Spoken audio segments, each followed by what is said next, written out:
آج ہم ساتھ مل کے جو خواب آپ نے دیکھا ہے اپنا گھر بنانے کا، اس کو کچھ سچائی کی طرف لے کے جانے کی کوشش کر رہے ہیں، کچھ آئیڈیاز دے رہے ہیں آپ کو کیسے آپ اپنا خواب سچ کر سکتی ہیں، کیسے اپنے گھر کو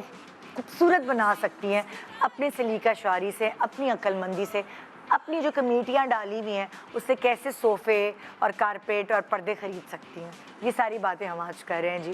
ہمارے ساتھ یہاں بیٹھی ہوئی ہیں ایک اور میں بتاؤں گی جی، نازیہ نام ہے، نازیہ فرید نام ہے، اور یہ بھی اپنی کہانی ہم سے شیئر کرنا چاہتی ہیں کہ انہوں نے کیسے اپنی خواب کو سچ کیا۔ جی نازیہ، کیا ہے آپ کی اسٹرگل؟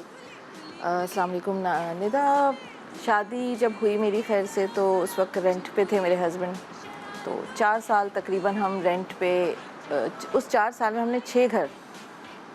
ہر سال 11 مہینے کا ایگریمنٹ ہوتا ہے، بٹ کچھ ٹائم ایسے ہی ہوا کہ 7 مہینے بعد خالی کرا لیا، یا جیسے ابھی آپ بھی ذکر کر رہی تھی۔ تو جب وہ گھر شفٹنگ اور پھر وہ سامان سارا خراب ہونا، فرنیچر کا خراب ہونا، یہ سب چیزیں چل رہی تھی، تو والد صاحب نے میرے یہ دیکھتے ہوئے نا،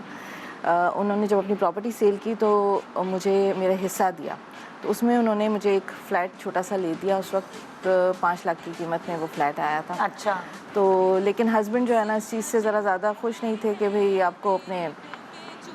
مطلب میرے سسرال سے مجھے یہ ملا ہے اور میں اس میں رہ رہا ہوں کر رہا ہوں، تو اس وقت سے ہمارا پلان تھا کہ ہم اپنے لیے اپنے بچوں کے لیے خود اپنی محنت سے کچھ بنائیں گے۔ ٹھیک ہے۔ تو وہ جو آپ کے ابو نے جو آپ کو دیا تھا اپارٹمنٹ، وہ آپ نے کیا کیا، کرائے پہ چڑھا نہیں، دیا؟ اس میں ہم نہیں رہے، اسی میں ہم رہے، کیونکہ ظاہر ہے ہم کرائے کے گھروں میں رہ رہے کہ بہت زیادہ ڈسٹرب ہو گئے تھے، اور بچوں کے ساتھ ہمارے ہسبینڈز کو ہوتی ہے تھوڑی یہ پرابلم کہ نہیں میں سسرال کے لیے ہوئے اس میں نہیں جاؤں گا، تو وہ رہتا تھا ایک چیز ان کے ذہن میں نا کہ ہمیں کچھ کرنا ہے۔ تو وہ ان کی جاب تھی اس وقت، بہت زیادہ سیلری بھی کم تھی، تو میں نے پارلر سیکھا، پارلر کا کام سیکھا۔ آپ بھی پارلر کا کام؟ ہاں یار یہ بڑا مزے کا کام ہے، بچے بھی پالو، ساتھ ساتھ پارلر کا کام بھی کرتے رہو، تو وہی ہوا، بہت ساری چیزیں آپ کر سکتے ہیں۔ جی، تو یہ ایسا کام تھا کہ گھر میں رہتے ہوئے میں کر سکتی تھی، کیونکہ اپنے پیرنٹس کے گھر میں کبھی کوئی ایسا کام کیا نہیں تھا، کوئی تجربہ نہیں تھا کسی چیز کا، شوق تھا بس پارلر کے کام کا۔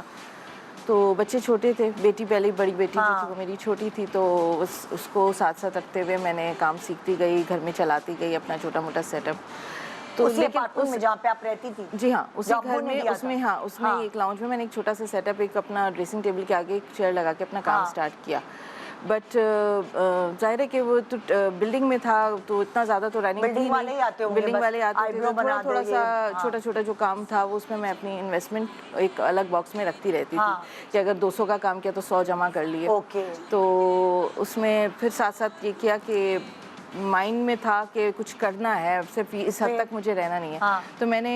ایک چھوٹا سا کام یہ شروع کیا کہ ہول سیل سے جا کے، کبھی رنچوڑ لائن سے، کبھی جوبلی مارکیٹ سے میں لان کے سوٹس لے آیا کرتی تھی۔ تو ان سوٹس پہ اس وقت مل جاتے تھے، لان کا سوٹ 225 روپے کا، اور میں 250 روپے میں سیل کرتی تھی اسے، صرف 25 روپے کے پروفٹ پہ بھی، جو آج میں سوچتی ہوں تو ایک وہ لگتا ہے، لیکن اس وقت 25 روپے بھی بہت معنی رکھتے تھے۔ اور اس میں میں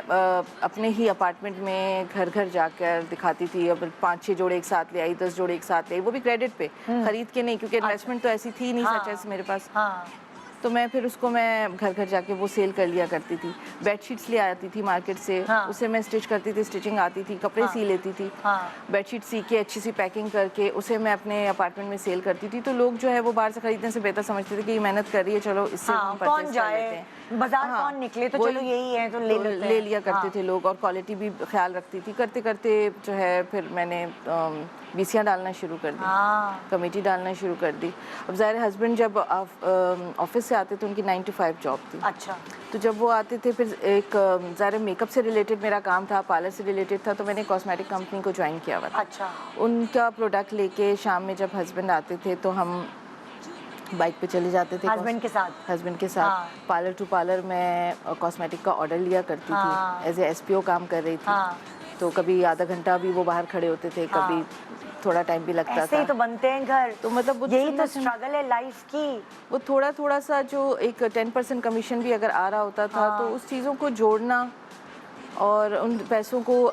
اس مقصد کے لیے ذہن میں رکھنا کہ ہمیں گھر بنانا ہے اپنا، یہیں نہیں رہنا ہے، کیونکہ بچے بڑے ہوں گے تو نہ وہ ایریا مجھے اتنا سوٹ کر رہا تھا کہ بچیاں بڑی ہوں گی تو ایک اچھے علاقے میں جانا ہے۔ اور پھر ایک جگہ ہم نے بکنگ کروا لی تھی، تو بکنگ کرواتے وقت بھی 100 دفعہ یہ چیز سوچنی پڑی کہ کیونکہ ظاہر ہے کہ ہم اپنے بلبوتے ہی کر رہے تھے جو تھا،